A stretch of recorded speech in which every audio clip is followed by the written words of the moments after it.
একটা ইমাম বলতেছে, হুজুর আমার মাইনে কম দেয়, আমি উজুও করিনি। কত কম দিবি দে, বিনা উজুতে চালাবো। মাইনে কম তো কতবার উজু করবো ঠান্ডা পানিতে, চালা বিনা উজুতে।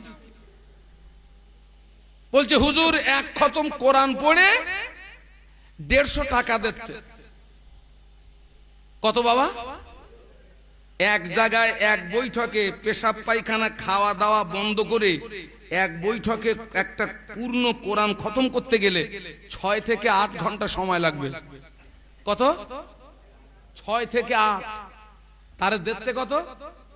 বলতেছে হুজুর অসুবিধা নেই তো, 3 বার সূরা ইখলাস পড়ে চুপ করে বসে থাকি।